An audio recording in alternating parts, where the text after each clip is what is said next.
السلام عليكم ورحمة الله وبركاته. ازيكم يا حبايبي؟ عاملين ايه؟ يا رب تكونوا دايما بخير وبصحة وسعادة يا رب.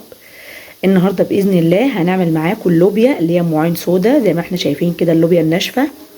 اول خطوة عملناها جبنا اللوبيا ونقيناها من اي مثلا واحدة بايظة او واحدة مسوسة او شوائب او حاجة، وبعد كده غسلناها كويس وحطيناها في شوية مية وهنديها غلوتين على النار زي ما انتوا شايفين كده. مش هنسويها جامد، لا، هي بدأت تغلي زي ما احنا شايفين اهو. هنديها غلوتين بساط وهنسيبها، لان طبعا ان شاء الله هتكمل التسوية بتاعتها فين؟ جوه الصلصة بتاعتنا.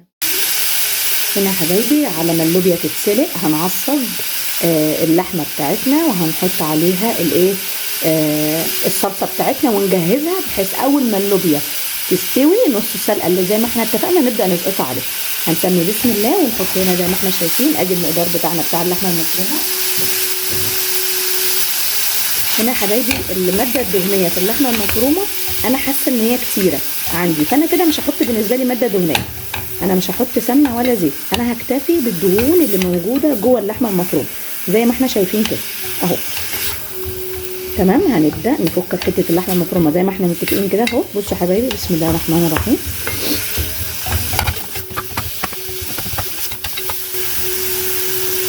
هنا هنعمل ايه؟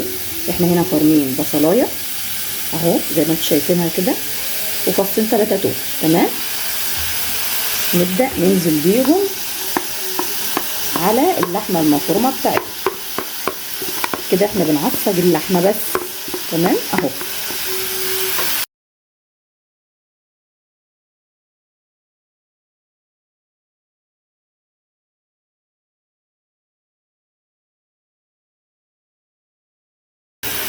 هنا يا حبايبي البهارات بتاعتنا ملح فلفل شوية بهارات، ملح وفلفل وشوية بهارات، هنسمي الله ونحطهم على اللحمة المفرومة بتاعتنا.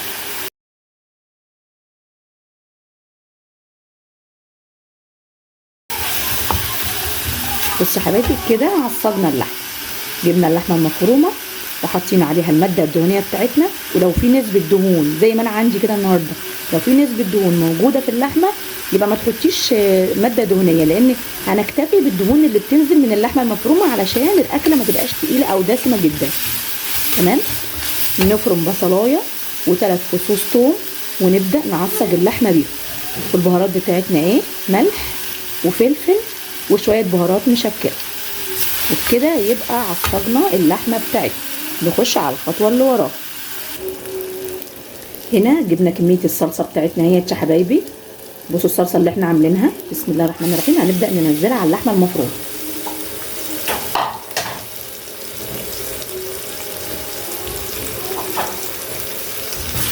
نشوح مع بعض كده.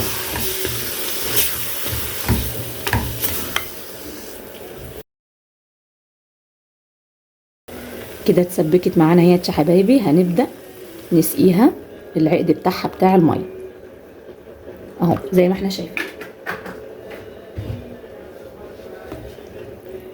اهو يا حبايبي. كده فاضل ايه بقى؟ اسهل. بصوا بسم الله ما شاء الله، طريقة سهلة وبسيطة، وكمان عاملين باللحمة المفرومة. لو ما عندناش لحمة قطع مفيش مشكلة، ممكن لحمة مفرومة. تمام، كده فاضل ايه؟ اول ما تغلي معانا الصلصة بتاعتنا باللحمة المتعصجة هنبتدي نبرد اللوبيا ونبدأ نسقطها معاكم يا حبايبي خطوة بخطوة. خليكم معانا للآخر. هنا يا حبايبي زي ما احنا شايفين بدأت تغلي معانا الصلصة بتاعتنا هي زي ما احنا شايفين كده. عملنا ايه بقى؟ جبنا اللوبيا بعد ما خلصت واتسلقت زي ما احنا شايفين كده يا حبايبي، حطيناها في مصفى. تمام اهو، وسبناها بردت شويه. طبعا احنا ما سلقناهاش سلق كامل زي ما احنا قلنا، احنا سلقناها نص سلقه بس، لان هي هتكمل سواها فين؟ هنا في الصلصه بتاعتنا. هنسمي بسم الله ونبدا ننزل باللوبيا. بسم الله الرحمن الرحيم اهو زي ما احنا شايفين كده يا حبايبي، ونقلب اللوبيا بتاعتنا كده بقى. خلاص هي ايه؟